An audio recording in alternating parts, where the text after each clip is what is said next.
Assalamualaikum warahmatullahi wabarakatuh. Halo anak-anak, kali ini kita akan membahas tentang gerak melingkar. Mohon diperhatikan ya. Jadi ada yang tahu nggak nih apa itu gerak melingkar?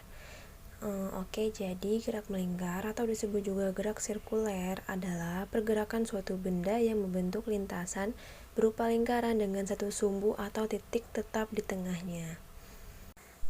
Coba kalian bayangkan faktor apa saja yang membuat suatu benda itu mengalami gerak melingkar. Iya betul, jawabannya gaya. Nah, jadi suatu gerakan bisa berputar karena ada gaya yang bisa membelokkannya menuju pusat atau sumbu lintasan lingkaran tersebut. Nah, jadi gaya ini disebut juga dengan gaya sentripetal.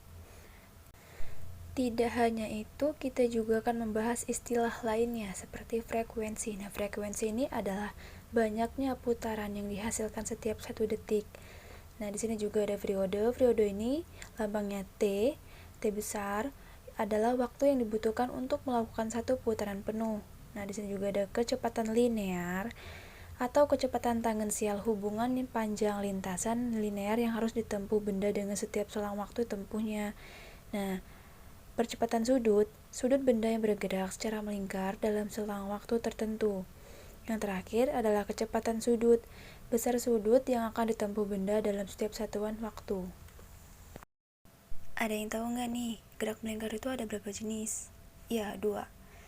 Gerak melingkar itu mempunyai 2 jenis. Yang pertama gerak melingkar beraturan, yaitu gerakan melingkar yang memiliki kecepatan sudut atau omega tetap, yang berarti percepatan sudutnya 0. Hal ini dikarenakan arah kecepatan sudutnya sama dengan arah putaran partikel. Nah, jadi percepatan ini disebut dengan percepatan sentripetal yang fungsinya adalah mengubah arah kecepatan linear. Dan untuk yang kedua, gerak melingkar berubah beraturan. GMBB adalah gerakan dari suatu benda yang menempuh lintasan melingkar dengan kecepatan sudut yang berubah-ubah, namun percepatan sudutnya tetap. Nah, pada GMBB ini, kecepatan itu akan meningkat apabila searah dengan percepatannya. Sebaliknya juga kecepatan akan menurun ketika berlawanan dengan perubahan percepatannya. Ada yang tahu nggak nih, GMB dan GMBB mempunyai perbedaan? Nah, ya. GMB percepatannya dinamakan sentripetal. Lain halnya dengan GMBB yang percepatannya dinamakan dengan percepatan tangensial. Pada percepatan tersebut, terjadilah perubahan besar kecepatan linear secara beraturan. Arahnya sama atau berlawanan dengan arah kecepatan linear. Oke, next ya. Kita akan membahas tentang rumus GMB. Nah, rumus GMB ini yaitu AS. AS ini percepatan sentripetal. Nah, ada lagi sama dengan V kuadrat.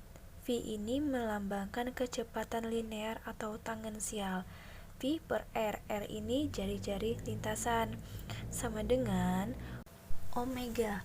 Nah, jadi omega ini melambangkan tentang kecepatan sudut. Nah, jadi omega kuadrat R. R ini adalah jari-jari lintasan.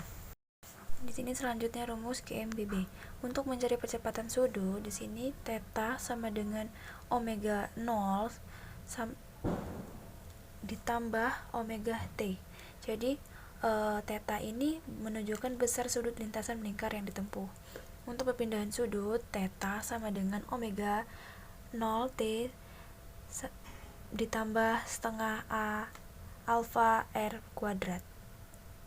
Untuk mencari kecepatan sudut, di sini ada omega T. T ini adalah waktu tempuh. Sama dengan omega 0 ditambah alfa T.